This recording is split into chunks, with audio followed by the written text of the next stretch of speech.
Not everything that is faced can be changed, but nothing can be changed until it is faced.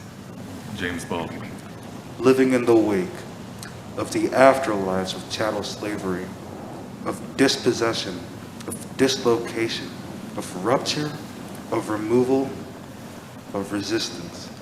Living in the wake, to occupy and to be occupied by these as yet unresolved unfoldings. Living in the wake is living in the ship of the engine that drives the ship of state's imperial projects, living in the wake of its purposeful flow.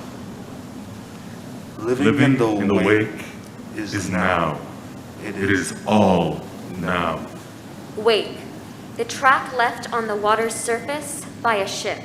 Wake, the air currents behind a body in flight. For those of us who live at the shoreline, standing upon the constant edges of decision, crucial and alone. Wake, a region of disturbed flow.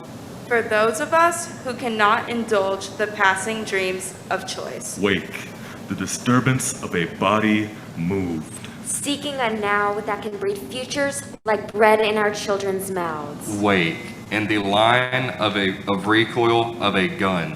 So their dreams will not reflect the death of ours. Wake, the vigil, the watching of loved ones beside the body of their dead. And when we speak, we are afraid. Our words will not be heard, nor welcome. But when we are silent, we are still afraid. Wake, grief, celebration, memory. So it is better to speak, remembering we were never meant to survive. Wake, the state of wakefulness, of consciousness. Living in the wake is now. It is all now. You are the ice on the lake. You are the one the grandmothers sing to through the rapids. Dispossession, the forcible taking of homeland through systematic and genocidal campaigns of violence, through fraud, dislocation, and death. You are rebellion, resistance, reimagination. You are dug up roads, 27-day stand-ups, the foil of industry prospectors. Dispossession, the destruction of lives and cultures in the service of economic interest. You are the saved seeds of allies. You are the space between embraces. Dispossession, the occupation of what does not belong to you. For every one of your questions, there is a story hidden in the skin of the forest. Use them as flint, fodder, love songs, medicine. Dispossession, to rob, to dislodge, the deprived, to bereave, to expel, to strip. You are from a place of unflinching power, the holder of our stories, the one who speaks up. Dispossession, to steal, to steal, to steal. The chance for spoken up words drowned in ambush. You are not a vessel for white settlers' shame. Living in the wake is now. It is all now. Wake work, thinking through the afterlives of containment, of regulation, of punishment, of capture and captivity. Wake work, remaining attentive to mourning, to care of the non-assimilable living. Wake work, naming structural silences. Wake work, rupturing structural silences. Wake work, inhabiting the wake with our own lived and unimaginable lives. Wake work, insisting on bringing our beings into the wake, Living in the wake of the unfinished project of emancipation. Living in the wake is now. It is all now. Living in the wake is now. It is all now.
That was fabulous. Let's get one more.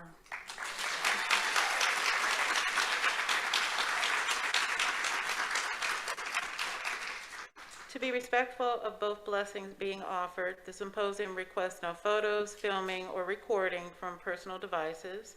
With Chebon and our IFA priest permission, the symposium will string their blessings for the virtual attendees.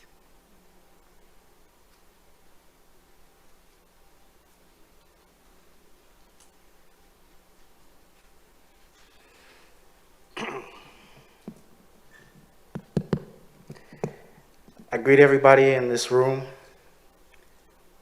in the Ifa presentation in the words Abu, Aboye, Aboshise. It says that may whatever we are working on today, may it come to manifest. May whatever our prayers are today, may they manifest.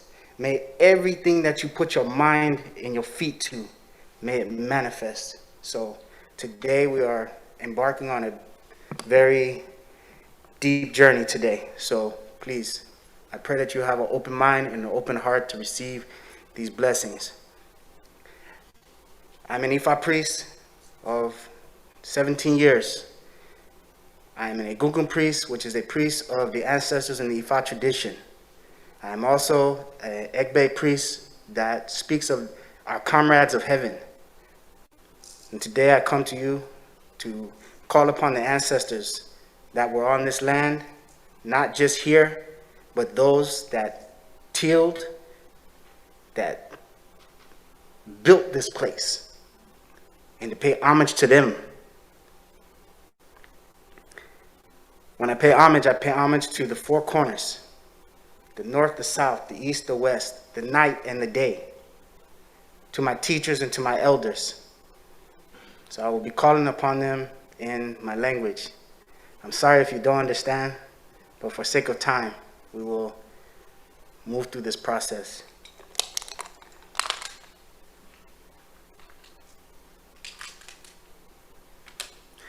Iba demare lojo ni, iba laarun, iba worun, iba riwa, iba gusu, iba ile, iba suodara, iba ego idile mi, iba baba, iba yeye, iba luo, iba tototo. Mojiba baba, obatala rishanla, oshala balafuna abomola balase. Mojiba egugu, mojiba jo wuro, mojiba churupona yeku, mojiba asarusun, mojiba ogboyonu. Mojiba baba rumela leri queen, mojiba ye osun, mojiba abasango kabukari yesi obakoso, mojiba ye gan, mojiba ebeji, mojiba ba gun, mojiba ba shosi, mojiba ye moja, mojiba ye olokun, mojiba araba, mojiba akora, mojiba sera, mojiba agbangban, fakade fani. The Agbangban of Osobo, Mojiba Ojubona, Mojiba Baba Sanjay, Baba Meta, Ifa Jimmy Ogunjimi, Ifa Shola, Mojiba Iagan, Mojiba Baba, Mojiba Ye, Mojiba Yemi Osunuga, Ase. Tí wọ́n bára gún lébẹ́rẹ́ bóróbó sílẹ̀, ọmọ wa fẹ́ jẹ, ọmọ wa fẹ́ mu, ọmọ wa fìdíbalẹ̀ lẹ̀, àdífọ̀nà ẹ̀sìn bàtẹ̀ kárí ayé, kó sí ohun tẹ̀lé orúkọ lè ṣe, tó bá sọ̀jọ̀ wa sọ dá, amọ̀kan tútù wa sì kọ̀mọ̀ bí òye, kó sí ohun tẹ̀lé orúkọ lè ṣe, ìṣẹ̀lẹ̀rúnga, amọ̀jútì ní àlọ́. So we pray to Almighty, God Almighty, that there's nothing in this world that will happen without God's presence. So we pray to God Almighty.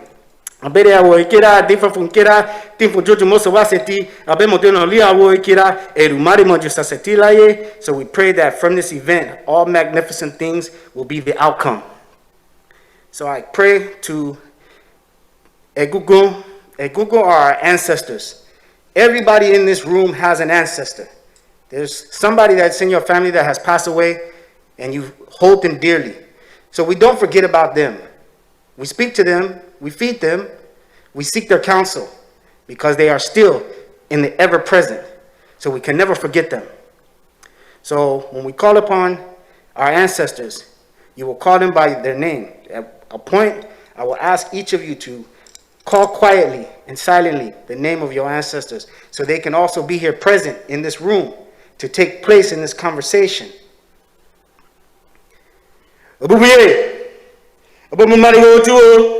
Eseruba, Bibi, Eru, Owo, Pepe, hey, Iba, Baba Mio, Baba Mure, on Sase, Ishak bin rak bojo.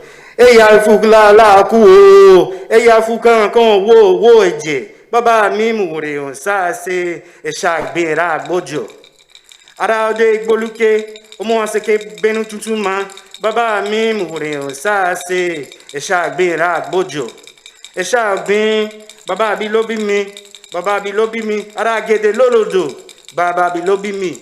Obubuye, obo Mario Tuo, Eseruba, Bin Eru, Owo, Weboye. Hey, that prayer speaks about the opening of how our society as ancestral priests came into being in the 14th century in Oyo, in an area known as Igboho.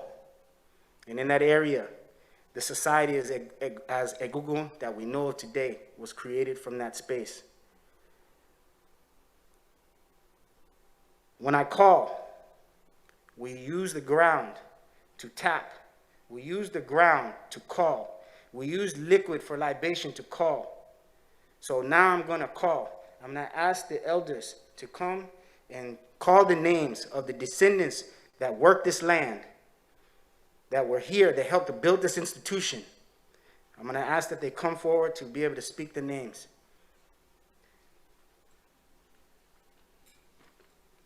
My ancestor, Miss Kitty Catherine Boyd. My ancestor, Tony Baker. Reverend Potter, Louisa Means, Levi Harvey. Reverend Tom Anderson, Abner, Addison, Jerry Anderson, Ben, Edward. Darkus, Alec, George, Hunter, Isaac. James, Jefferson, Lila, Martha, Orlando, Peggy, Philip. Cornelius Robinson, Ellen Robinson, Ruth, Nick, Susan, Tempe, Tom. Thomas and Mary Mitchell, Sarah Mitchell, Lucinda, Caesar, Nancy. Jacob N. Graves, Mary, Sally, Candice Poole. William H. F. Thomas, Alan, Laura, Anna, Clinton. Frank, Silas, Jake, Duncan. Robert Bob Mitchell, Victoria, Bud Brown, Ellen and Tom Brown, George Brown, Dinah Brown, Henry Brown. Aaron Cannon, Will Cook, Bass Currington, Hannah Currington. A.E. Hayes, S. Hunter, Zach Perry, Addie Perry, Reverend E.D. Petty, A. Pitts. George Robeson, Ellen Robeson, Tim Shepard, George Washington Sims, Angeline Sims, Minerva Sims. Israel Godfrey, Viney Evans, Arthur C. Wright, George Connor, Robert Hammond. Annie D. Gaither Sterling, James B. Hayes, Willie C. Gaither, our ancestors. So at this time, everyone in this room, I ask that you quietly mention a name of an ancestor that is in your family. It could be your grandmother, your aunt, your great-grandmother, anyone. You will mention their name quietly to bring them here to this conversation. I will give you a moment.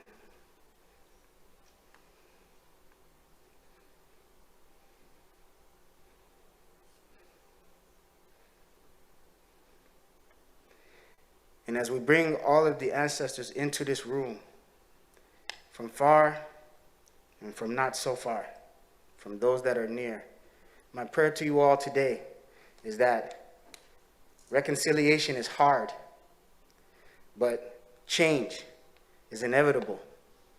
And as we experience change, may you always look back to the past to learn, to know how to navigate your moral compass, because our ancestors didn't die for nothing. They paved the way for us to achieve greatness.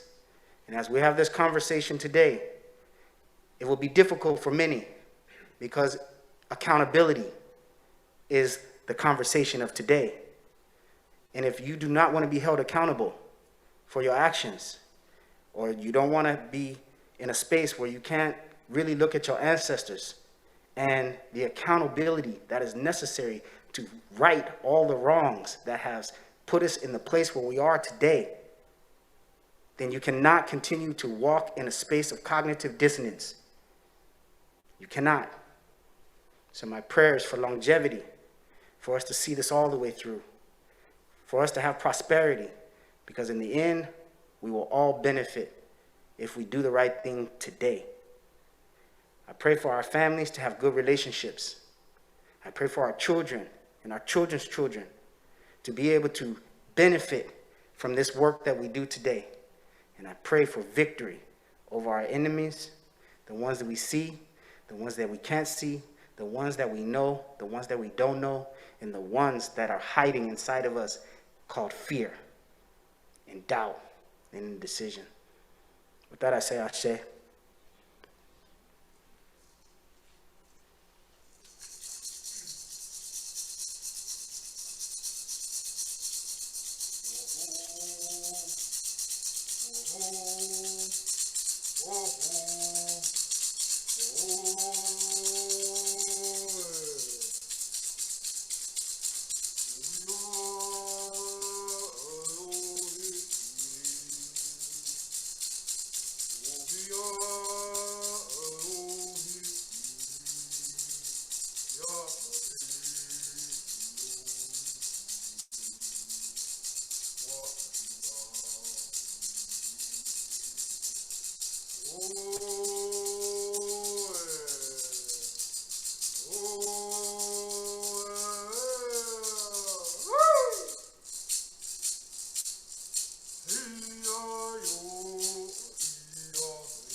Chebon Kernell Jaho Chifkados. Hado Goge, Amalegadon, Embozit, Nogo Sogit, Nogo Sogit, Owen, Halabi Kanidi Idalwa, Chogo Thakoji, Olegada Hutkin Lega.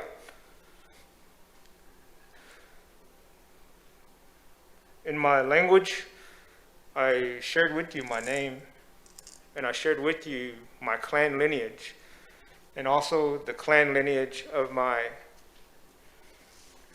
companion in life, is that in our ways, it is appropriate to announce who we are to each one of you so that you know who I represent and who I speak for. That as our relatives were saying just a few moments ago, that it is the Muskogee ancestors that are in my lineage that made footprints on this earth here in this same spot. And it is our belief that the difference between us and those that have gone on into what we would call the spirit world, the difference between us and them is only as thick as a leaf on a tree. And so I say that in my language so that my own people, my own ancestors who are still here in our midst, will know who I am. And they'll know who I'm related to. They'll know what my responsibilities. And so for me, it is the term Hadogogi is the wind people. It was my ancestors, they said that in the beginning of creation, that there was a thick fog that was in our midst. Life was so unbearable that everyone reached out to get around, to find the necessities, to make it to another day. They cried out to the energy, the one that made us all, for help. And that energy heard their cry and sent my ancestors, the Wind Clan, to blow away the fog so that we could see each other again.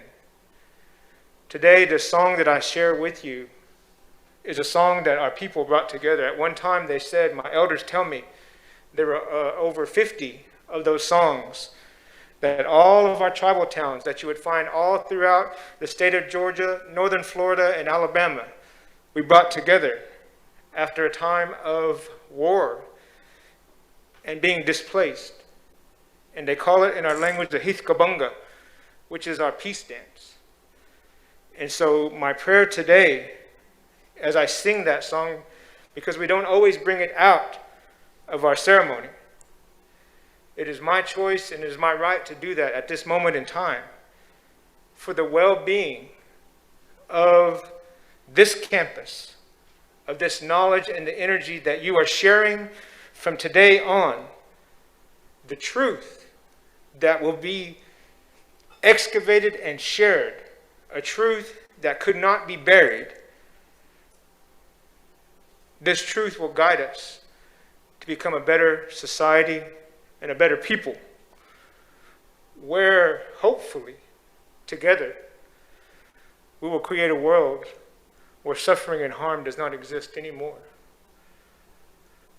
That generations to come hopefully will not have to have a symposium just to get to the bottom of the story, to get to the truth.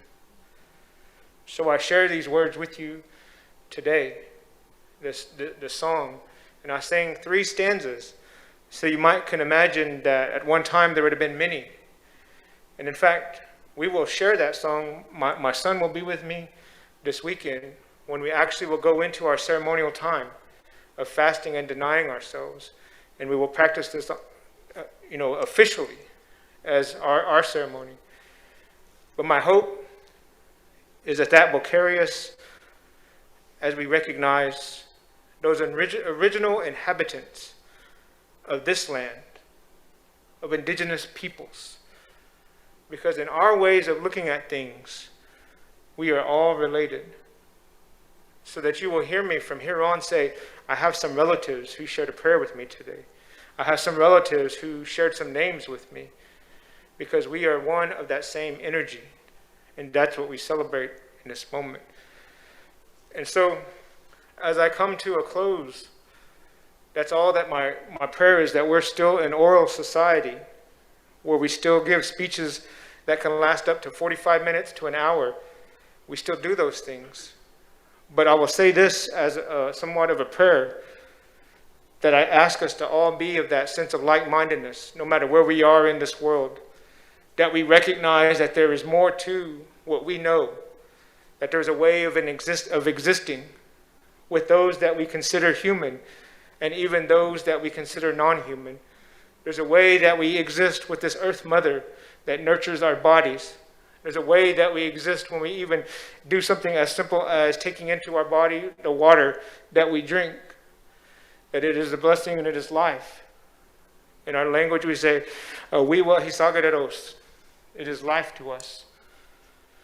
And so, with that, I ask our elders, in our language, we say, "Well, ajalagidari," those that have gone on, those old ones, to walk with us, to be with us.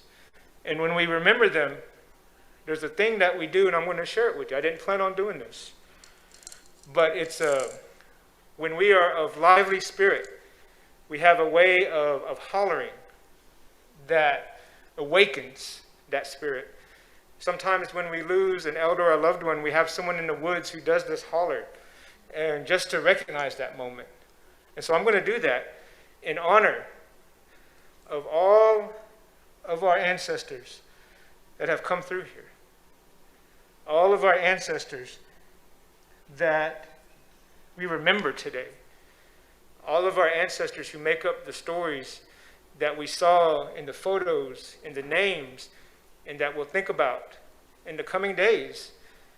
And even as we're mindful of them in the months and years to come, as we think about the presence of this institution in our world today.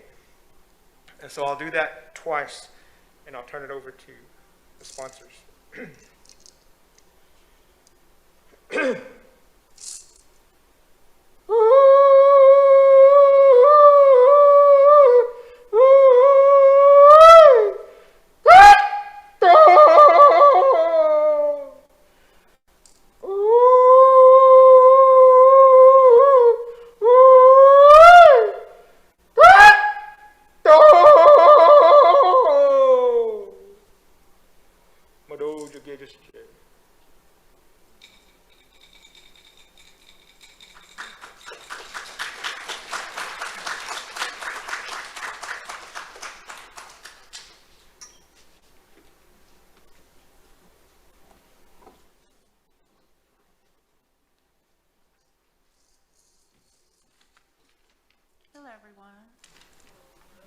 I'm going to start with the Emory land acknowledgement that was just approved by the Board of Trustees before we get started. Emory University acknowledges the Muskogee Creek people who lived, worked, produced knowledge on, and nurtured the land where Emory's Oxford and Atlanta campuses are now located.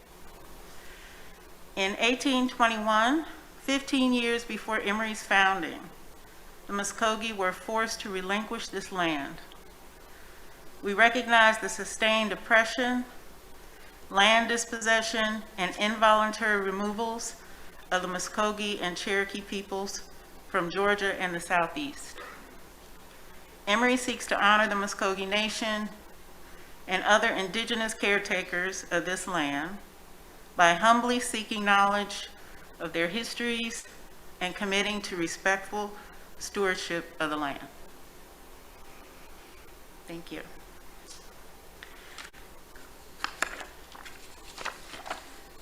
So now, I want to recap and thank some people for that beautiful opening. Very uplifting and really helped me today. So artistic welcome was arranged by Carlton Mackey.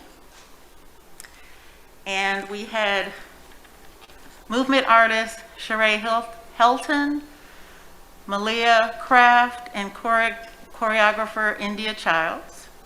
Our readers today were Jimenez Sanchez, Aston Fox, Harp III, Sofie Khaki, Yanet Abraham, Ciara Collins, and that was arranged by Dr. Alix Olson.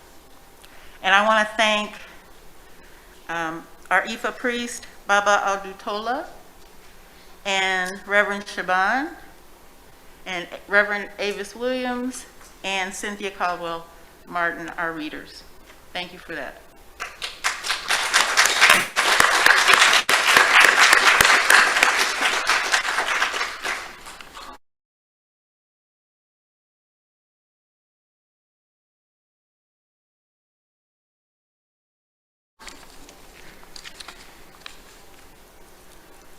Wow, these masks are a killer. I am Yolanda Cooper, and I serve as the Dean and University Librarian. I want to welcome all in-person and virtual attendees to the Emory Symposium on Slavery and Dispossession. And we've been working on this since spring of this year, long 6 months. It took a lot of work, and I'm glad we're here. So glad you're all here today. I want to talk a little bit about the program development so you have an idea of what we're trying to accomplish. In August of 2020, the President put forth a number of actions that Emory is taking for social justice. And these were inspired directly by the vision, energy, and guidance of our students in the community to improve the Emory experience and live up to our values so that everyone feels a sense of belonging. One of those action initiatives was to plan a second conference about the legacy of slavery and racism at Emory and other universities, continuing and expanding on the university's acknowledgement of the role of slavery in its history. The first conference was in 2011, and Emory hosted that conference for the study of slavery. The University Studying Slavery Consortium. At that time, we were not members of that consortium, but we are now. We pulled together a steering committee, myself and Carol Henderson, my co-chair. And I do want to acknowledge that my slides are not, can we put the slides up that I have? There you go. I'm not going to say titles, I do want to mention names though. Carol Anderson, Clint Fluker, Camille Goldman, Johannes Cleaner, Melinda Maynor Lowry, Carlton Mackey, Beth Mitchell, Megan O'Neill, Alix Lindsay Olson, Megan Pendleton, Ronald Poole II, Walter Rucker, Angelette Tucker, and Kimberly Wallace Saunders. I guess I'll say my thank you to you all right now. All right. So as we began our planning and thinking about the symposium, the steering committee wanted to expand the scope from the first symposium. So we decided to focus primarily on the perspectives of Black, Native American, and Indigenous peoples. We then envisioned a dynamic, interactive program. We didn't want papers, well, we do have some papers being read, but we didn't just want papers being read, presentations. We wanted to move participants through 3 angles of reflection and engagement. And those were history of slavery, dispossession, and racism at Emory, in the region, and at other universities, the impact and legacies of slavery, dispossession, and racism, and pathways toward healing and restorative justice. And by restorative justice, meaning repairing the harm that has occurred within a community in ways that respect the dignity and humanity of all participants, because you cannot move forward without doing that. We sent out a call for proposals from students, staff, alumni, artists, scholars. We got over 60. We had presentations, panels, performances, artwork, spoken word, and more. We identified plenary sessions and chose proposals to provide different perspectives, research, artistic interpretations, and dialogue, to provide context to those focuses and angles of reflections that I mentioned.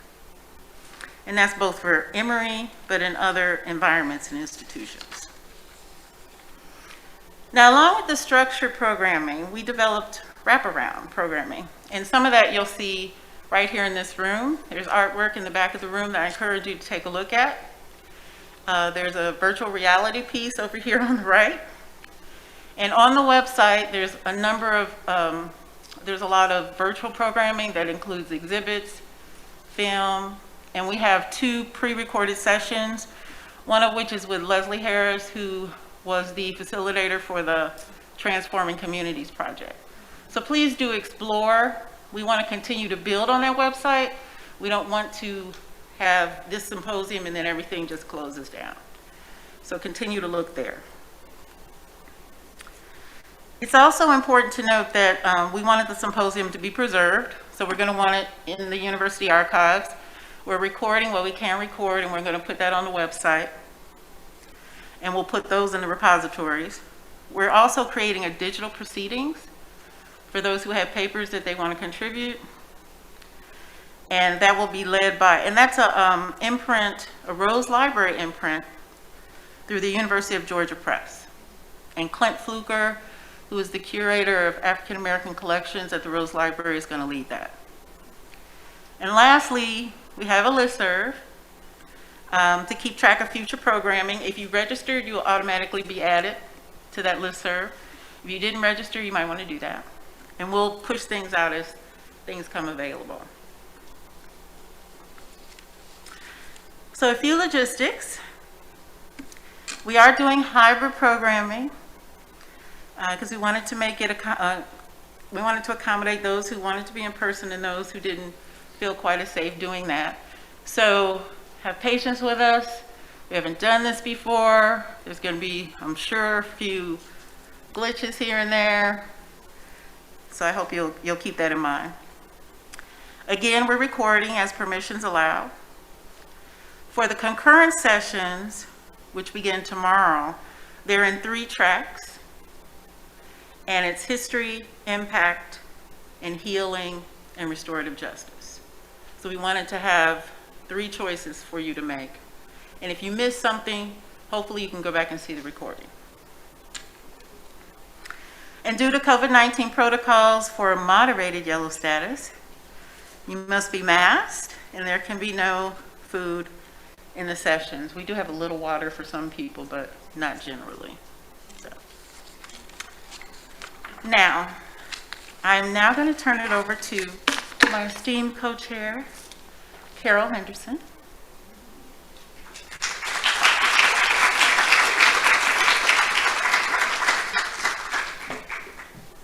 Thank you so much, Yolanda, Dean Cooper, for preparing the way.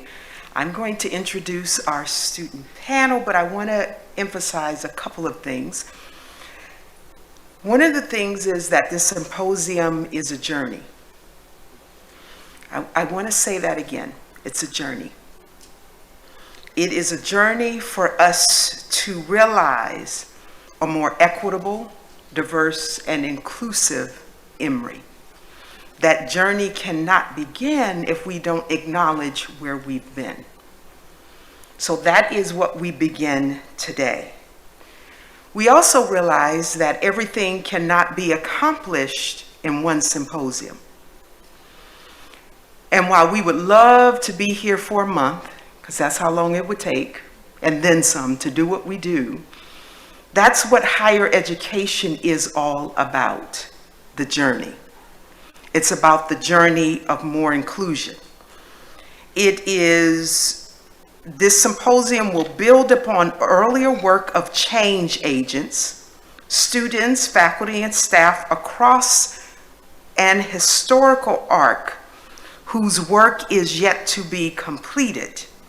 There is still much work to be done, collectively for change. Change does not occur with one person, but with a community. And we also realize that the journey to restorative justice towards is what the title of the symposium is. Towards, it's a movement. And that speaks to, and it's a movement that speaks to the resilience and humanity of those who built, work, and contributed their gifts and talents to Emory without recognition or tribute. That's what restorative justice does, restores their voice, their place in this space. This symposium started with recognizing the invisible labor of those who helped to build this institution and whose land this institution sits. I will also say, and hopefully you all have seen this, because the histories are complex, painful, and we have to be ready for that. Truth can be painful to hear, but if we don't hear it, we can't move forward. So I'm hoping you all have had a chance to look at the wonderful articles that Kalundra Smith has written. They are absolutely outstanding. Yes, agreed. I will also say that this symposium, I'm hoping, will get us to think about the intersectionality of diversity, equity, inclusion. We are just not one single being, but many. And finally, I would like to add that we hope that the legacy of this work will mean that hundreds of us, and I think we had over 1,500 people register for this symposium, that what it means for us is that we will take not only individual journeys, but a collective journey for change. This is a moment to learn, reflect, and then do. This is not a moment to sit, because it will take all of us to do this work. All of us. I want to leave you with a quote by Marian Wright Edelman. It's in my signature. I keep it there because it reminds me of what we are about to do. We must not, in trying to think about how we can make a big difference, ignore the small daily differences we can make, which over time add up to big differences that we often cannot foresee. It is the daily work. It is not the yearly work that gets change done. That said, I want to introduce this outstanding, fabulous panel of scholars and change agents who remind us every day and keep us accountable of the work. I'm not afraid of accountability. That is the responsibility of not only our roles, but it is the responsibility of those of us who are benefiting from those who paved the way before us. And their panel, which is on Black student activism and the Black student experience, but what I will also say is what it costs them to do this work. I am going to introduce Candice Williams, who is the Assistant Director, Atlanta Urban Debate League, who is the moderator of this esteemed panel, and she will introduce our panelists. Buckle up and be prepared.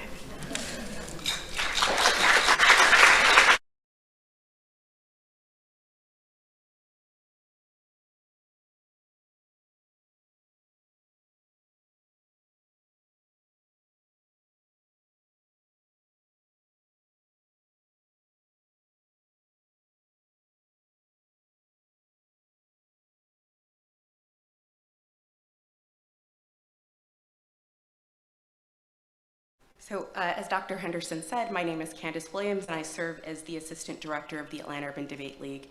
And it is my privilege this evening to serve as a moderator and as someone who knows the talented and gifted students that sit before us. In addition to the theft of physical life and labor from enslaved Africans and the displacement of the Muskogee Creek people from their land, Emory University and other institutions were often benefited and sustained by an inequity and opportunity for so many for so long. It is for this reason that the work of the symposium is important, not only for Emory, but for other institutions. Progress at these institutions has often come from the freely given and necessary labor, both intellectually and emotionally, of students.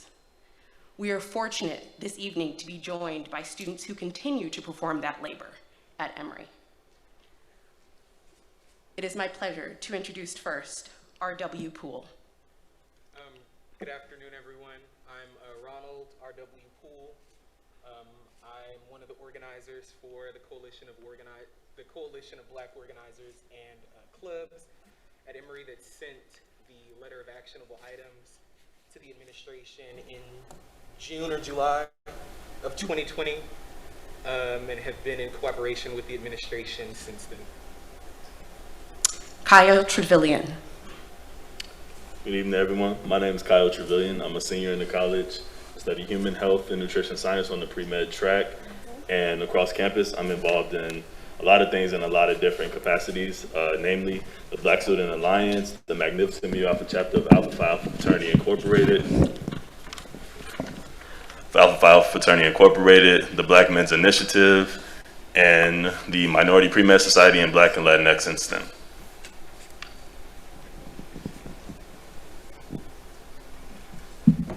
My apologies. Next is Kumba Dio. Hi, everyone. As stated, my name is Kumba, and I'm a fourth year at the Goizueta Business School. I currently don't have any leadership positions in organizations on campus, but in the past, I served as president of the Black Pre-Law Society, also had roles in a lot of other minority-focused organizations. I had the great opportunity to work closely with a lot of students like Ronald last year as we wrote the student demands and had that sent out. Yeah, that's it.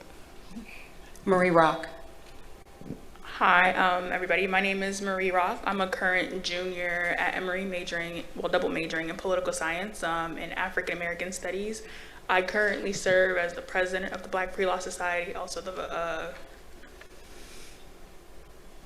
right under the treasurer, so the assistant treasurer for the NAACP.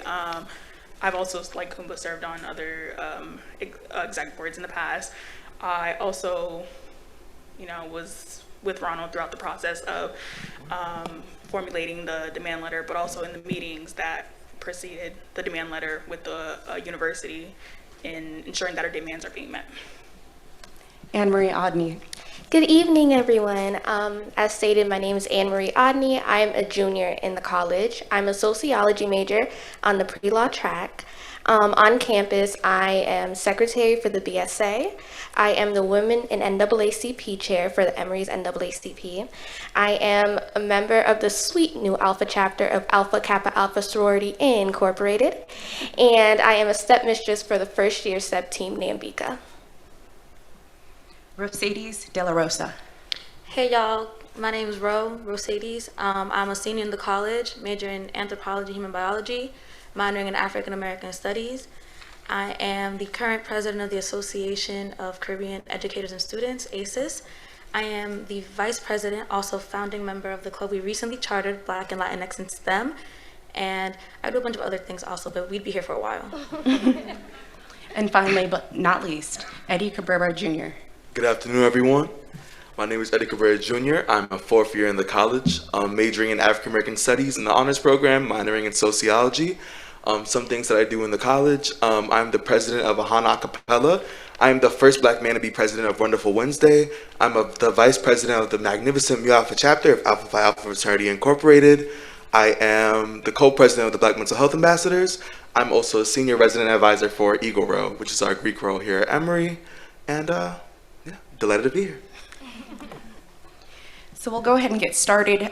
This evening, I know that it said that we were asking you to keep your questions till the end. However, the panel has consistently asked that they're looking for sustained engagement from the audience. So as we pose questions to them, if you do have questions, there are mics placed throughout the room, and I will do my best to call on you to make sure that you can engage the panelist. So the first question that we're putting before the panel this evening is, how does this forum, this panel, this event, contribute to how student activists understand their work and the work of Black activists at Emory?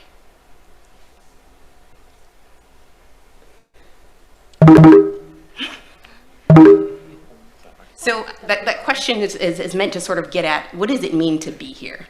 What does this mean in the context of your work? You all listed numerous sort of accomplishments and things that you had done, but what does it mean to be sitting at this table? Yeah, Kyle.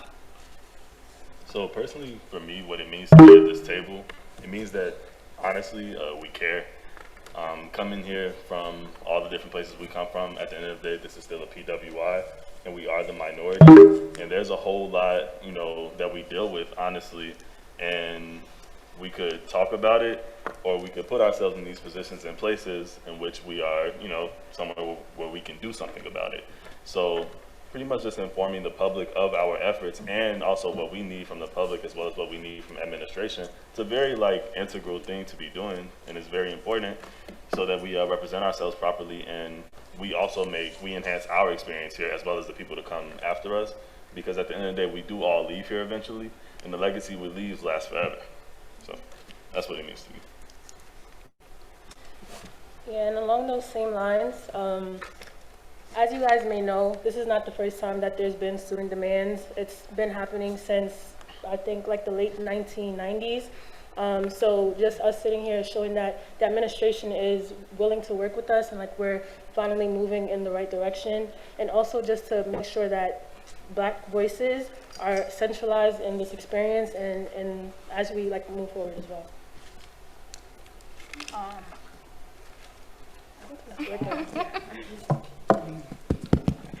I think that sitting here today is definitely important, and it's representative of the work that we've done, although being behind a computer screen.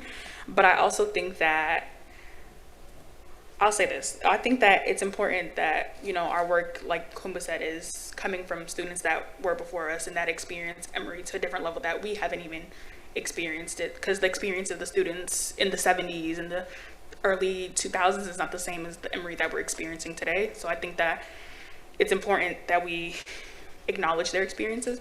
But I also think that sitting here today kind of just shows how that, I know this is the first step. The first step is always you have to educate and you have to talk about things. But I think that for me, it's kind of difficult because it's always falls on us to educate first. And it's like, we all know, like, we don't have to talk about it. We all know the truth. We all know who inhabited this land before us. We all know who built Emory from ground up.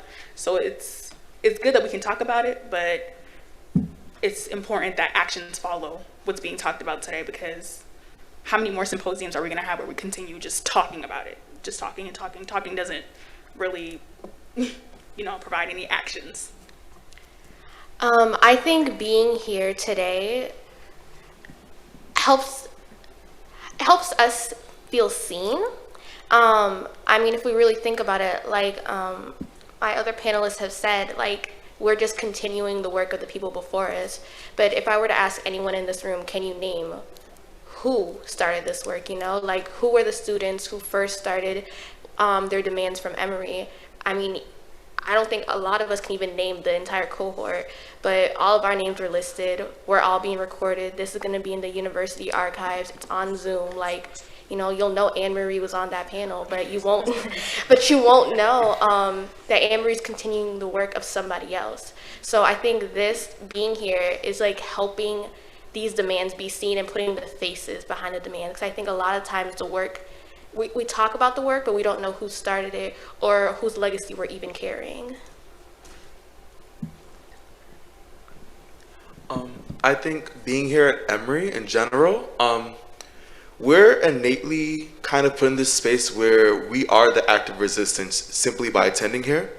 And that can sometimes, of course, it can be something we're proud of, but it can be a burden. Unlike a lot of our counterparts, we aren't really given the luxury to simply have a time of exploration, fun, and adventure when we get here. We're automatically thrown into this situation where we are the minority. We are always the representation of, you know, the Black community. There's been, you know, since my first time here, classes where I'm the only Black man in there, only Black student in there, sometimes the only student of color, you know? And that puts a certain level of stress and responsibility on everything we conduct, how we run our organizations, and how we intermingle with the rest of campus.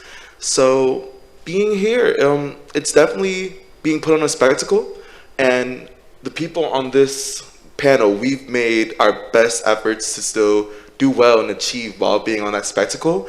But you know, it would probably be nice to not be there and to receive assistance and equity that would help us enjoy these years and be able to really take advantage of the learning experience that college is. So that's in general just being at Emory, and then specifically today being able to be here. I think Anne put it very well, that we're continuing a legacy that to a certain point was unwritten.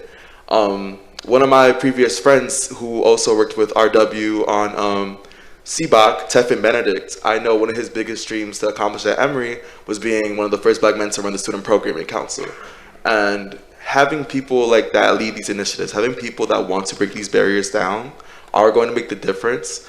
But a part of this panel is making sure that we aren't the only ones fighting for ourselves, that we have the support and resources necessary to really achieve what we want to. So, yeah. Thank you so much from our panelists. We'll go ahead and take a question from an audience member. Hi, this is for the panel and those who shared the work earlier.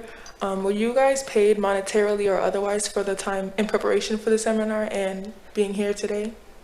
No. Thank you for coming, Seth. Thank you. So it seems, yes, certainly, RW. Just to echo, well, firstly echo everything that has been said, and I'd love to echo it, that this work is part and parcel of a historical tradition of Black student activism at this university. And I would say that this panel would be, or rather was, unprecedented when Black students first arrived on campus and began revolutionary struggle. I would secondly say that in sort of an echo of what's already been said, that this panel instantiates some meeting ground between the university and its students, particularly its Black students.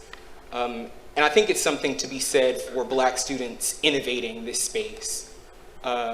Because other forums exist for us to engage the university, right? There's SPC, there's college council, I mean, not SPC, SGA, there's college council. But these spaces are foreclosed upon and already seated in ways that we now have the grammar to articulate as anti-Black racism. Like, they are foreclosed upon because of the legacy of anti-Black racism. But I would also say, thirdly, that this encounter between Black students and the university administration is an expansion, an opening up of the contained discourse between Black students and the administration, in that now this is staged in front of an audience. So now all of you are implicated in this work. I mean, I'm sorry, but we brought you in now. So I mean, I think that has a lot of transformative potential, right? And I think that's only if we can follow in the gesture of what Dr. Henderson spoke of, what the presenters earlier spoke of, about carrying our ancestors with us in doing this work. But yeah, the attendees, the audience members are now implicated in the trajectory of this work. And I want to stress that because, you know, we've come here, we sort of organized the panel, if you will. But that's not the end of the work of activism, right? That this panel doesn't conclude CBOC's work or the university's contact with CBOC. That, like I said, this is now an open invitation to you as audience members, as attendees, to take up this work and advance it. Did you have a question? Yeah, please. Hi, I have like a quick question. So just last week, Emory law students protested and staged a walkout against a professor that was racist and homophobic. I believe it was like Paul Zawire, I'm not pronouncing his name, and he's still a professor here. So I wanted to ask, like, what is Emory doing to hold racist and homophobic professors accountable? We have that same question.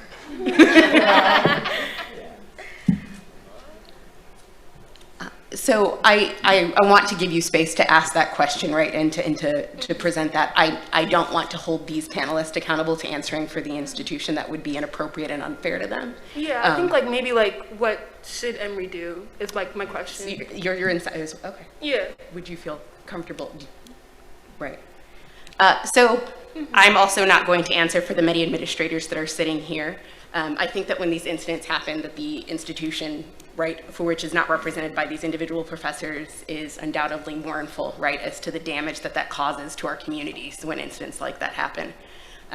But given the sort of fractured, complicated nature of tenure and of academic institutions and legacies, I can't tell you exactly what will happen to that person.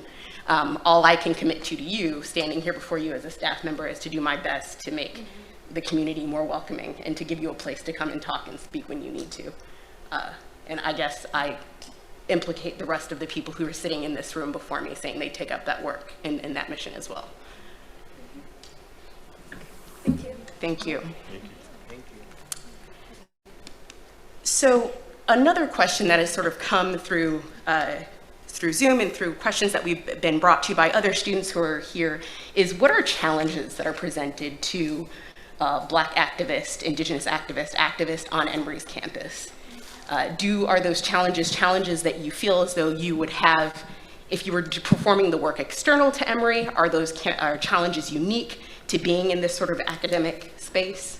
Anyone on the panel? Yeah. Hi. So it's kind of how Eddie put earlier. Nobody really asks to be an activist. We were kind of just put in the spot because there are not that many of us on campus. As he so gracefully, more eloquently than I could ever say, mentioned earlier, this Emory is a predominantly white institute. I've been in multiple African American studies courses where I'm the only person of color in an African American studies course, just trying to complete my my minor. So I feel like a challenge to activism here on Emory's campus is no one really asked to be put in this spot. We just care so much about it, and we care about kind of feeling comfortable, and how Kyle put earlier, creating, not necessarily, I wouldn't say for me it's a legacy, but kind of creating a space where students after me, students who, for example, Emory's from my high school, I'm a year older than her, people from my own high school, from my hometown, people who look like me, who talk like me, feel comfortable in a space where is not necessarily welcoming, because at the end of the day, academia is a very white institution. So the fact that we're even doing this, being first generation, being family from immigrants, doing all this other stuff that after so much, what's the word? Blockages? Obstacles. So many obstacles put ahead of us. Like, that is a challenge that really kind of takes a toll on us as individuals. Because when do we have the time to just be students? When do we have the time to go to all the events that Emory be putting if we're stuck in meetings, talking to administration, trying to better network, better like our living situation here at the campus?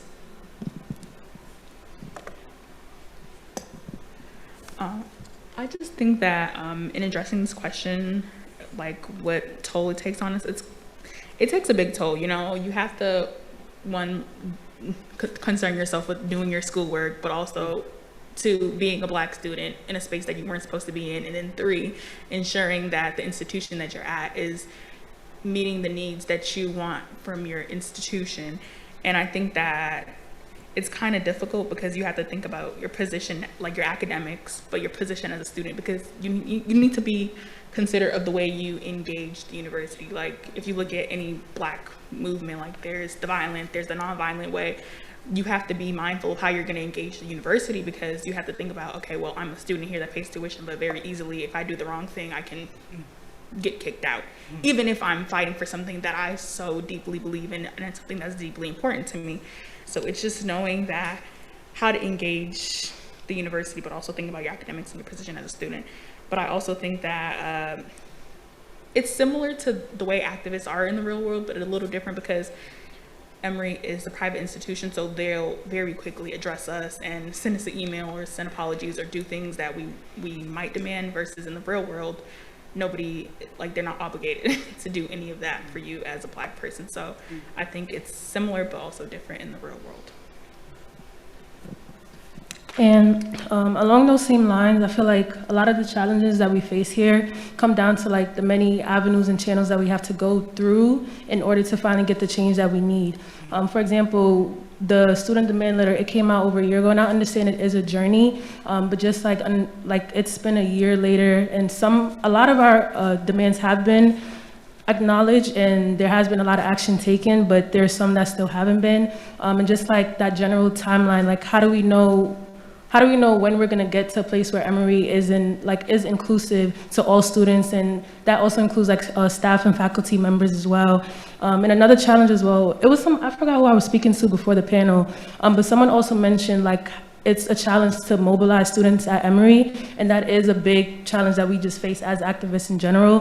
When there is an issue, or when we need to come together as a community, sometimes it's hard to mobilize students because they might not feel like their needs are going to be met regardless. They might feel like it's pointless. So just like having something or someone communicating to them like you are worthy of being here and your needs will be met, that might also help mobilize students in general. So we have quite a few questions actually coming in from the teleprompt. So I want to acknowledge that you're standing here, sir. I do want to ask one of the questions, and then I will extend it back to you. I do want to acknowledge you standing here. One of the questions from a virtual attendee said, do you think white allies for Black, Indigenous people of color are doing more harm than good in the Emory community for advancing social justice on campus? That's a heavy question. Yes, Ronald. I would say first, just like address the original question that you put to us. I would say that the challenge is sort of inherent to the particular ways that Black folks mobilize at all, i.e. what Marie was talking about, the ways that Black folks must first, before the struggle actually begins, they have to reconcile the precarity of their existence, that they are Black in this space. So in an anecdote, when I was trying to explain to my mother why all of like the summer and a good portion of the fall was spent on Zoom with different administrators, her response to me was, you need to be careful. You need to be careful, not because of, you need to be careful because there's a risk associated with you being Black and you doing this work. So I would say all of that is attended by the sort of challenges of being a student and doing this work, the fatigue, the anxiety, the sort of extrinsic pressures. And in response to the question about allyship, I think those considerations, those challenges are sort of doubled in the context of community / like campus work. And particularly in the instance of allyship, as it relates to the 2020 letter of actionable items, I think that like the allyship the terms of allyship that we and maybe other members who were integral to the CBOC work can attest to. Again, it compounded the challenges we already experienced. I think allyship can be toxic, and in a particular instantiation, I'll just give actual like detailed examples. So Black students wrote the letter of the 2020 letter of actionable items, and there was a bit of a delay in the university. Well, we gave them time parameters. Y'all have 2 days to get back to us. And in the initial stages of our communication with the administration, there were all of these external groups, all of these external contingents of non-Black students, non-Black faculty who were interested in supporting this work, right? So much so that they began their own conversations. That's when it becomes problematic. If you can see where I'm gesturing towards. And when those separate conversations start, the university is less beholden to those original stakeholders. So now the university is able to respond in a different way to those white allies than they would to those students who were, actually like disproportionately harmed by the institution. So, yeah. Did any other panelists want to answer that question? Anne-Marie. This is a very deep question, and honestly, the question that was posed before and this question, they go hand in hand with my answer. I think being a Black activist at, not just Emory, but at any college, it could be exhausting because a lot of what we're what we're asking for are basic needs. Something I've always been passionate about is the BSA house, That is supposed to be a space, a safe haven for Black students, and I feel like there's this loophole where, okay, y'all want the BSA house renovated, but y'all need to live here. But how can I live in a space that isn't up to par to other spaces and I'm paying up to $5,000 to be here?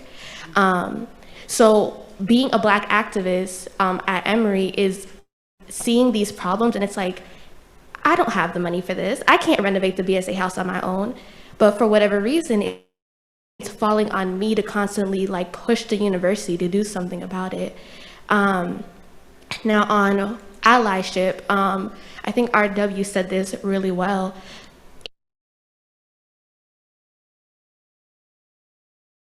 Proper allies. And in the midst of trying to help, unfortunately hijacking happens. And what about us? Oh, they got this, what about us? And it's like, well, what we're doing, y'all could also do too. So of course, I never want to put the blame on these other identity groups because, if we really want to be real about it, it's not just Black students that are being harmed by this university. It's a lot of people. But it's really the university's response to a high volume of groups who have been disenfranchised by them, asking them for basic needs. So that's when, Black activism gets difficult, but also being an activist and understanding that other groups also need to have their own demands come into play. Yeah, and we'll have Kumba answer before we... Sorry, this will be quick. And when it comes to white allies, I just want to add that if you want to be an ally, I think you start small. Instead of trying to censor yourself or your voice in a conversation, instead of letting Black people do it, you start on a small level, for example, with your inner circle. I know personally a lot of people who have friends or family members who say or do things that are racist or just prejudiced, and starting out with those small areas, and then you can, I guess, try to expand to a bigger level. But yeah. Thank you, Kumba. Thank you all. To this person, thank you for your patience. Oh, of course. Hi, how's it going? I would just like to make it clear that this question is addressed to the panel of students. In y'all's opinion, what do you think is the role of Black student activism in holding Emory accountable for its continued Black labor exploitation, as can be seen in the treatment of maintenance, cleaning, and Bon Appetit staff, and keeping in mind the 2010 student protests that led to an investigation into Emory's labor conditions, which produced a report in 2013, which has received no follow-up since?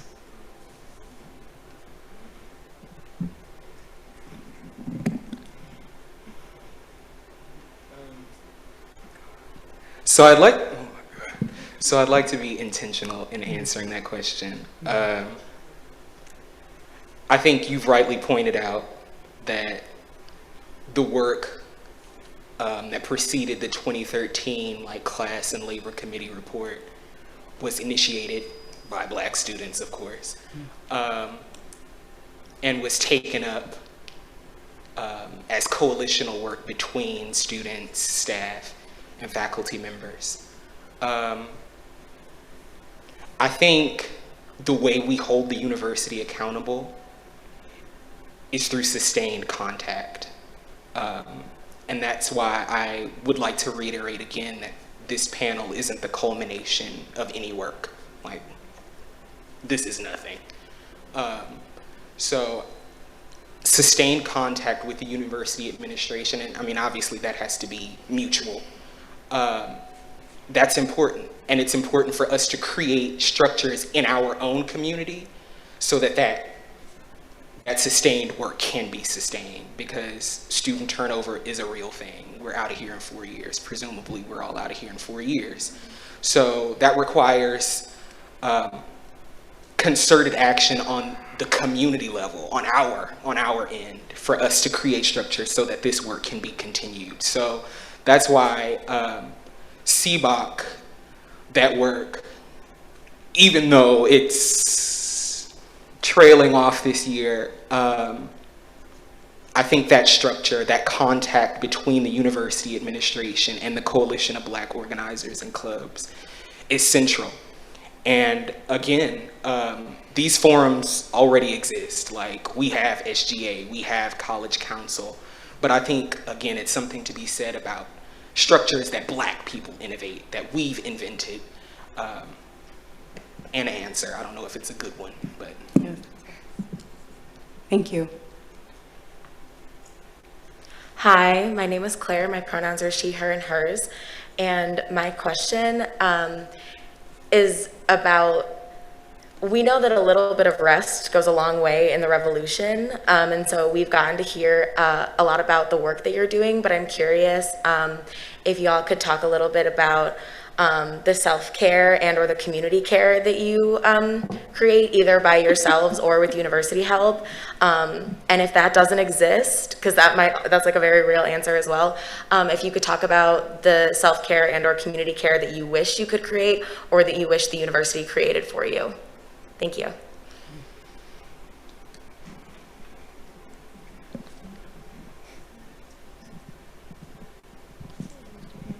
Thank you. So I will say, when it comes to rest, it's like a constant state of kind of like not really getting the most, I feel like, rest, we could be getting. But we do have some initiatives that are done in order to alleviate the pressures of being Black at a PWI. One of the organizations that I'm in charge of, the Black Mental Health Ambassadors, it was made in 2015 in response to the election season preceding 2016, in which many anti-Black comments and iterations were made across Oxford campus and this campus.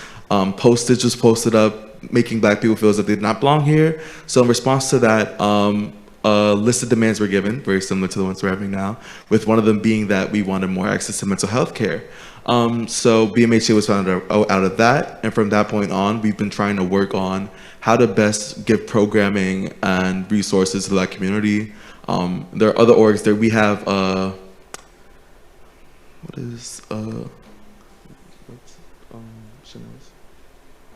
Bloom. So there's also Bloom, which is the Black Women's Wellness Org.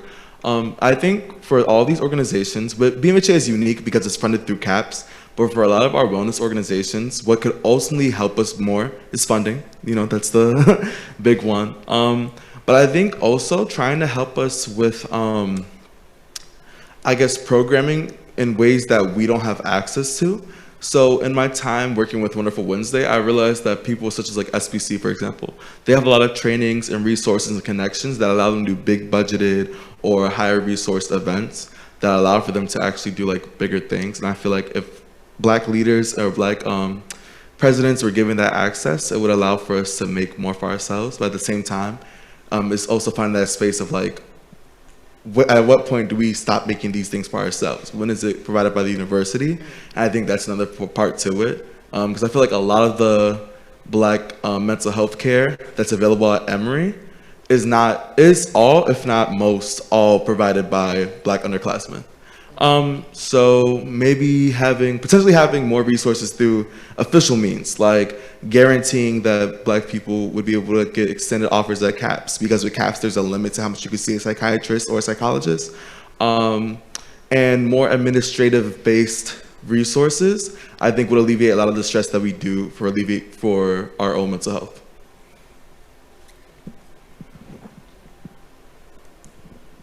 I know that they only really did this because it was via Zoom and we didn't have any breaks, was the rest days. I actually really enjoyed the rest days and knowing that, okay, I can go to class, even though I'm going to class, I can just go home and relax because there's no assigned work.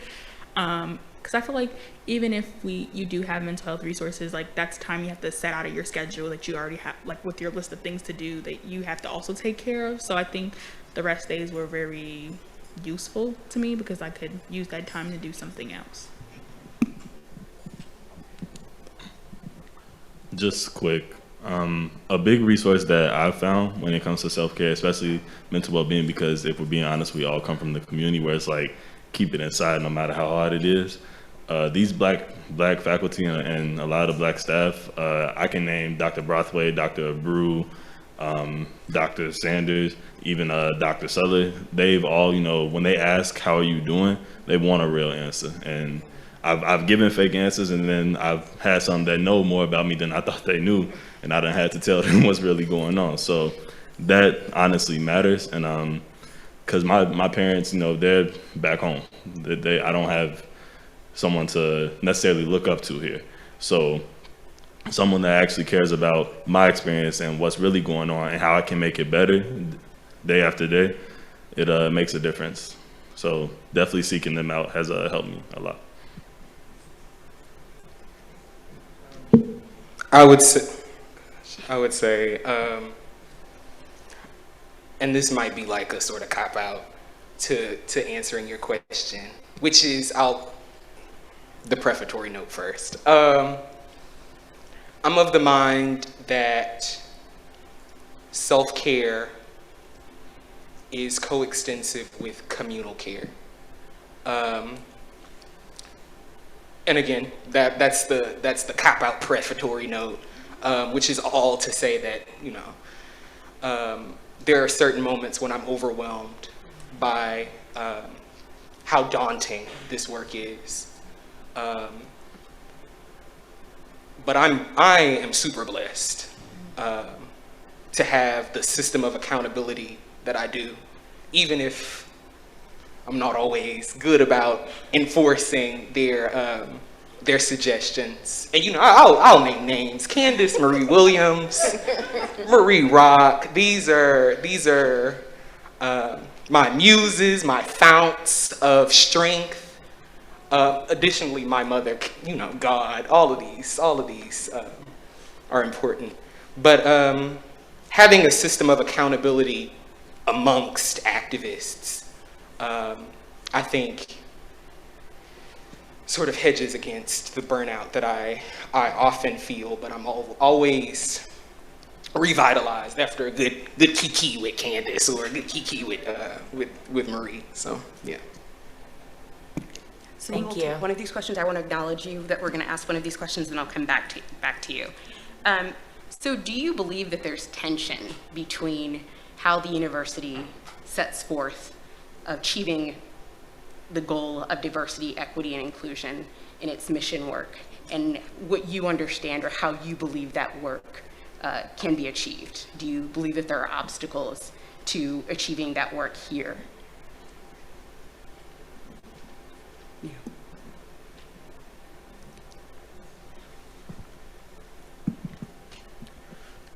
Yes, so I think one of the biggest obstacles for achieving the work, even when sometimes like I guess the tension from administration, there are times when administration finds their own answer to these things that neglects the perspectives of what we experience from day to day. For example, I had diversity training for one of my non-Black organizations, one of the organizations I'm in. In the diversity training, one of the conversations we had was how to have harsh discussions. And the first slide of the harsh discussion is debating about the Confederacy, or debating if the Confederacy should have happened and if the Confederate flag is legitimate. Now, for a diversity training, while I understand the context might have been for harsh discussions, I feel as if a lot of those times, they're almost always targeted towards the Black experience to have the harsh discussion. I don't think another minority group's experiences like slavery or Confederacy, things like that, would be discussion points that would be acceptable in a diversity training, And I talked to my supervisors about that. I was like, hey, that made me very uncomfortable as a Black man, having to discuss as a discussion point why my existence is an argument point, why there should be yes or no to my existence at the school. And their first response was just to be, you guys are the ones who could change this. We don't really, know what to do. We just thought this would be the most effective way of getting this through. And of course, after giving the advice, nothing really gets done. And I think the thing with administration is that sometimes if the way they want to handle harsh discussions or diversity and things like that, if it's not the way that would be well received by the Black community or by minority communities in general, they aren't very open to changing or listening to us. It's kind of like sometimes when we're giving this this like artificial means of equity or diversity or things like that, and we say, hey, this actually doesn't fix the problem, we aren't really well received in trying to get the next step done because they already have the artificial response given already. I apologize. Like Kumba mentioned earlier, there's a lot of loopholes, and we are very aware that there are a lot of loopholes because we've been kind of on the other end of them loopholes. For example, we said, like Emory said, oh, we want to fix the BSA house. They said, we'll give you guys identity spaces first, and then we'll build you guys a new identity space place, and then we can talk about the BSA house. Why do we have to do this in progression? Like, if we said, hey, we want this, why just not give us a straight answer? We know you guys have the money. So it's just like, I understand there's diplomacy, yep, that's the word. Yep, I don't speak English, y'all, I'm Dominican. Anyways, we know that there's certain like rules that need to be followed, but it's just like, why not just get it done? Why is it always like at the expense of how Eddie's training was, at the expense of Black people always having to go forth and do this work? It's just, I don't understand. It's simple to this day. I'm so sorry. Just on Rose's point, she mentioned a good part as well about like things like identity spaces. That's another one. The Black identity space, the EBSU, is located in a very hidden spot in a very awkward position within the, what's the building called? AMUC? The AMUC. It's the The basement. AMUC. It is in the basement. It has no windows. No lighting, yeah. So the artificial answers say, hey, you guys have this space, but the answer we wanted is to have a space where we can maybe get some sunlight, more than like 20 people in there. So it's frustrating sometimes when we're presented these answers and the answers don't necessarily provide equity. All I wanted to say that is we have to remember that this is a private institution, and like, yeah, there's administration, but there's people above them, and then there's people above them. So like, we can make these demands, but it has to go through so many different people before it's a tangible thing.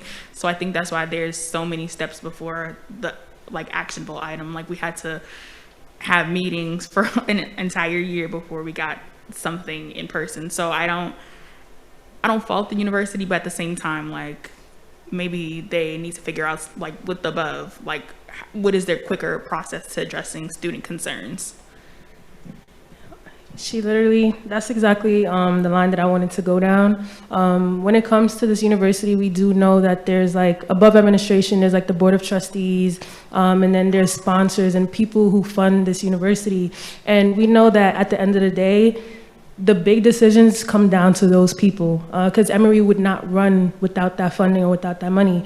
For example, like, I think a lot of people remember with the Schwartz Center, like the guy, I'm sorry, I don't want to mispronounce the name, but just the incident of when he funded someone who came to this school and said a lot of insulting and disrespectful things, and the university just stated that it followed like the line of free expression and free speech on this campus. And while we do understand that, there's a very fine and thin line between freedom of speech and then insulting and disrespecting groups of people. Like, I literally had a friend of mine at that same event, like, she had to walk out and she had a breakdown because the woman who came, like, she said, it was a very triggering experience for her. And it's like, wow, like, I also remember in the statement that the university released, I think earlier this year, it was stated that it is important to understand that speech represented on this campus does not represent endorsement by the university, but I feel like it does at the end of the day. Because if you allow those people to come here and say those things, like, it represents the type of like conversations you do allow at the end of the day. So just like overall, like, I understand like it is very complicated when it comes down to funding and money, because that's how we have all of this. Just being careful who you have those relationships with. If you need to, actually, yeah, it's complicated, I understand that, but sometimes you have to let certain people go if you like want to represent like the student and faculty accurately. Do I still have time to answer? Yes. Yeah. I feel that Kumba said something very important when she said, you know, like, of course, there's board of trustees above administration. So we have to think about where the decisions are coming from. And then we have to think about we're in 2021. This is the digital age. Everything that we post, say online, it's out there for everyone to see. The university doesn't tend to address the Black issues in America. I don't get letters in my inbox on Outlook when another child is taken from police brutality. So those types of small like actions, that shows allyship. And you know, we can't say, well, we're doing the work undercover or we're doing the work in quiet, because at the end of the day, silence is violence, and you're gonna have to go against those overheads if you truly want to show allyship and support for your Black students and the things that we go through and experience. I wanted to acknowledge this student or person. Hello, my name's Mo. Use they them pronouns. So wait, was it said that administration is in attendance? Yes, there Okay, are cool. administrators in attendance. Nice.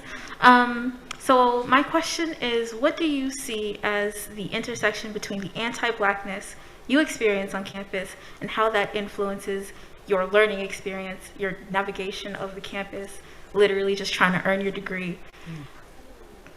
Talk it, you know? Seems like there are quite a few people that want to answer that question. You sure? I am so glad that you asked this question, because all of us can say here, all these panelists, we are constantly under the white gaze, and it is exhausting, it is frustrating. It's almost like we can't fully exist.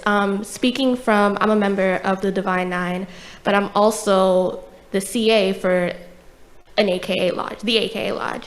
And our lodge is the only D9 lodge on the row, and the Alphas are the only D9 fraternity that has a house.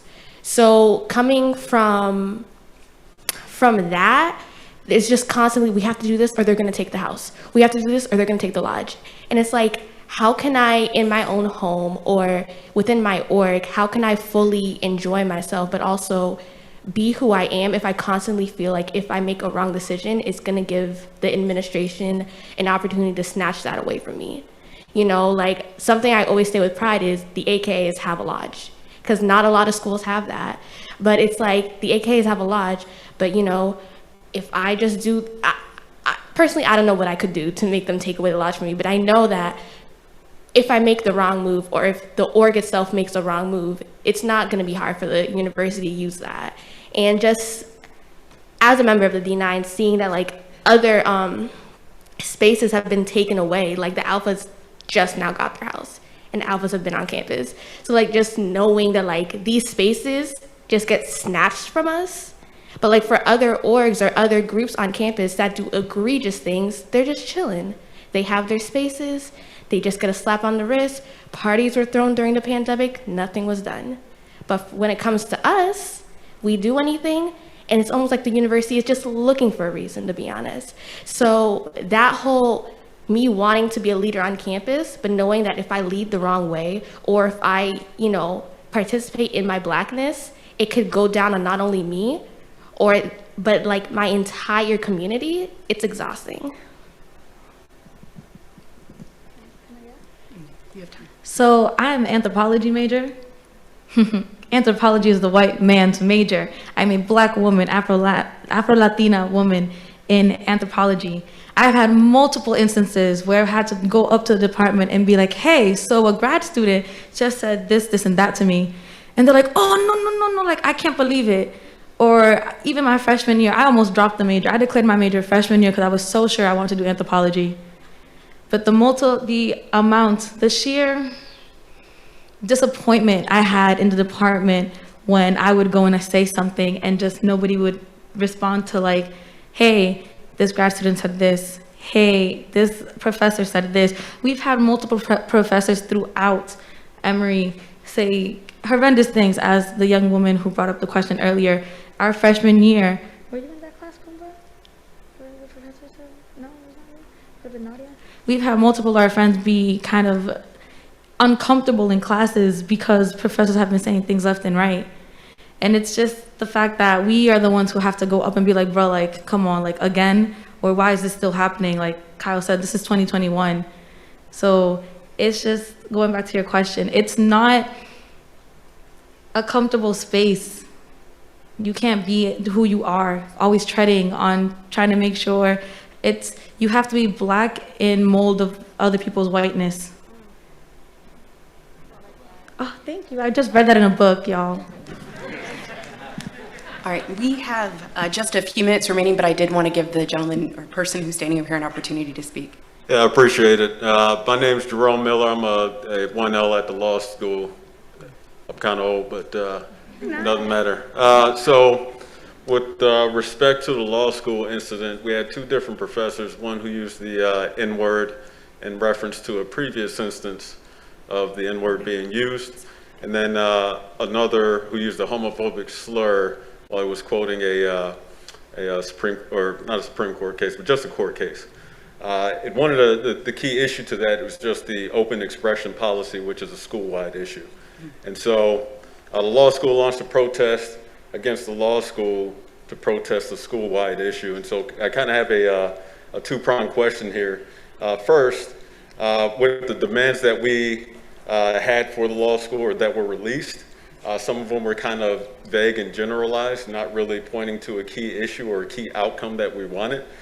So how can we work towards that? And then secondly, I felt like the law school protest was a little bit disjointed from the rest of the school. So I believe a couple of you mentioned how the undergrads are leading a lot of these efforts, but we have a lot of black students who are over at the law school, at the business school, at the med school, who could also be a tool. What efforts are we employing to kind of bring us all together to be more powerful and to serve a more powerful voice for the demands that we actually want across the whole university?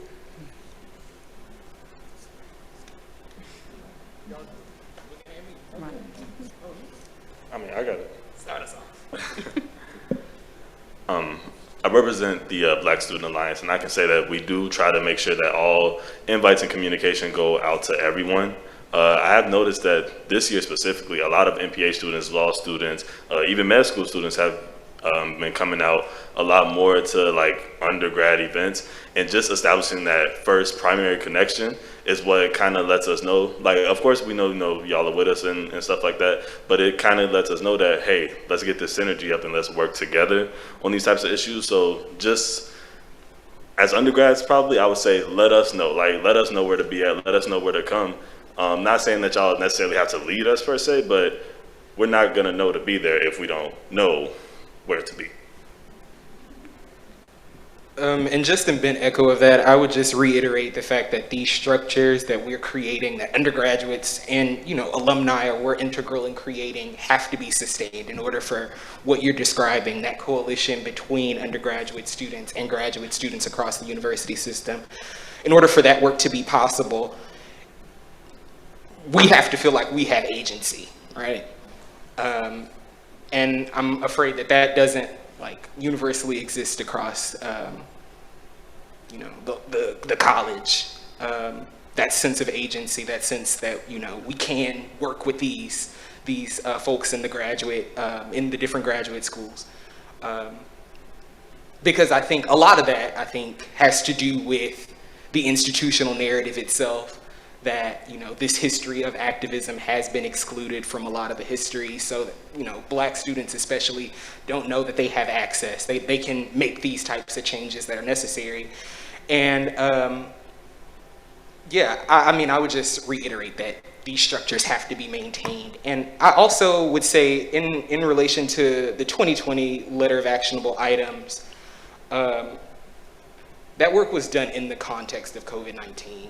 Where people are burned out already, like people are experiencing real life. So I in my efforts of trying to bring together all of these different contingents across the university system, I think I allowed for a mutual sense of dispensation, a mutual grace, in that, sometimes I would reach out and I wouldn't get responses, but that's okay, because I know being Black is hard, plus being Black in the context of COVID-19 is harder. So I think grace should be extended in the interest of just like activism work at all, but also structures have to be in place for that type of connection to be tenable, I guess. Thank you. Yes. All right. So I told another person who was standing here, yes, that we didn't have enough time left, but our time moderator is saying that we do, so I apologize to this person who just stood up. I do want to give this person an opportunity to ask their question of the panel. Hi, my name is Ciara, and I'm a first year on the Oxford campus, and a common trend that myself and other students have noticed, specifically people of color, is that the residence halls that are more run down and they're mostly inhabited by either international students or people of color, and the newer dorms are mostly white people.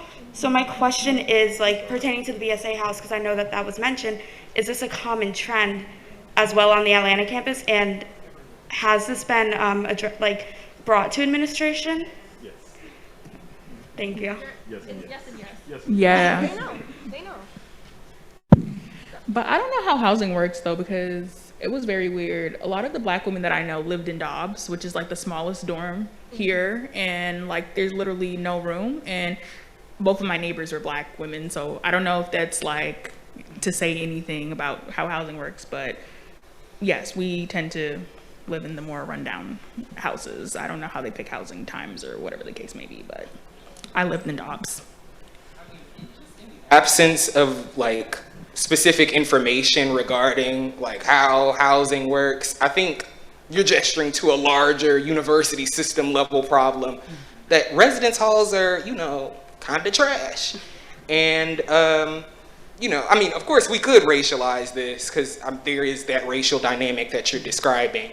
But I think more broadly, like, you know, just update the residence halls, just renovate these spaces where your students are expected to, you know, find peace after whatever day they've had in class. Yeah, I would just really encourage the university to take heed to that message particularly, like update the residence halls where we're supposed to find our peace, where we're supposed to lay our heads. So, and this will be our last question for the evening, and this is not to put a shiny button or a happy face on any of the really important discussion that's happened here, but it is certainly an opportunity to attempt to restore energy to folks who do this work more broadly, and also the members of our panel. Is there anything, or what gives you hope about the work that you've been doing, or about where the work is going, or about Emory as a community? Is there anything that gives you hope? One thing that gives me hope, and it's something that I hope will continue to grow, is the amount of Black students that are attending Emory continuing to rise. That gives me hope, knowing that at least formatically, we're getting some type of equity. We're getting more representation here. And of course, I don't want more Black students to come here without them having the resources and accommodations they need to succeed. However, as if the school does give them those resources and actually does help them thrive, I'm so excited to see how much more Black students come here and make these legacies that will last at the times at Emory. So yeah. Something I'm hopeful for, or I'm grateful for actually, is all of the Black faculty and professors that we have on campus. They are literally our #1 supporters. I am currently applying to grad school. I have complained to every single Black faculty that I know that I'm doing this, and just the willingness to help and listen to us, like Dean Galai, Dean Henderson, like they put in so much work in like making sure that we're heard, and like those efforts are not going unnoticed, and we're definitely talking, like telling underclassmen as well, like these are good resources, please like talk to your Black faculty, because they definitely do care about us and they're listening to us for sure. Something that gives me hope, in addition to the Black faculty and everyone that works here that cares, because that's just so refreshing. It's like, wow, like parents. Something that gives me hope are like the fact that students care. I think a lot of times when it comes to activism, a lot of people are just like, you know, when it came to voting, why should I vote? Nothing's gonna change. Or why should I do this? Nothing's gonna change. Why should I talk to administration? They're not gonna do anything. It's the same thing over and over and over again. But having people that actually care, and it's like, you know, yes, this has been a trend, but let's just try one more time. You know, like this entire panel was a group of students who wanted to just try one more time, and the work is being done. So the fact that students really do care, that just gives me a lot of hope. Just to reiterate, I'm thankful and hopeful for the Black faculty and the increasing of people of color just in faculty. I think that means a lot, you know, to see somebody teaching you that looks like you, or somebody working in administration that looks like you, because I know that they understand what it means to be a person of color, whether you be Black, Hispanic, whatever it may be. They understand your experience, so that gives me hope. Yes, along those same lines, I feel like, of course, there is a lot of work left to be done, but compared to previous years, I feel like the university is putting in effort to put more people in positions of power to help us, like Dean Galai, and I think if we continue this work, if we continue this dialogue, there will be a lot of progress made in the future. And also the fact that now we're challenging people instead of just letting them be comfortable in these spaces. Like, you are going to be challenged, it's going to be difficult, and it's time to acknowledge that. I think my hope kind of goes along with everyone else's. It starts with the Black faculty a lot, and having those people up in higher places who are willing to go to their overheads or whoever they work with and have those difficult conversations. Dean G, Miss Marika said in Chelsea, they don't mind representing us in the moments that we need them to, and that is greatly appreciated, because sometimes people, you know, they'll listen to what you got to say, but they get timid when the spotlight is on them, and it falls back on the students, who have way less of a voice than them. So that's where my hope goes. And like Kumba said, you know, the progress is seen, but like Rosadie said, we've been spoon-fed progress. We always have to accept the least common denominator, and we are grateful for our progress, but you know, we do hope to gain more that we deserve. I'm hopeful. Wow. I'm just another prefatory note, sort of trained as a Black nihilist. So hope is, yeah. Change the language. You don't have to like my language. Right. No. I have hope for Emory. That Emory can one day be a university that includes as part of its meta-narrative the story that Emory tells itself about itself. That the progress towards diversity, equity, and inclusion, that it's acknowledged that Black students prefigured and configured that work, right? I'm hopeful for recognition. I think that more than anything provides redress than any institutional reform that the university can aspire to. That one day, alongside mention of Emory's world-class research production, alongside its acclaimed faculty, alongside mention of how competitive the incoming class is, you know what I mean, that Emory University can recognize its vibrant, diverse community of student activists as originary to much of what we understand the modern university to be. That's what I'm hoping for. Thank you for joining us this evening.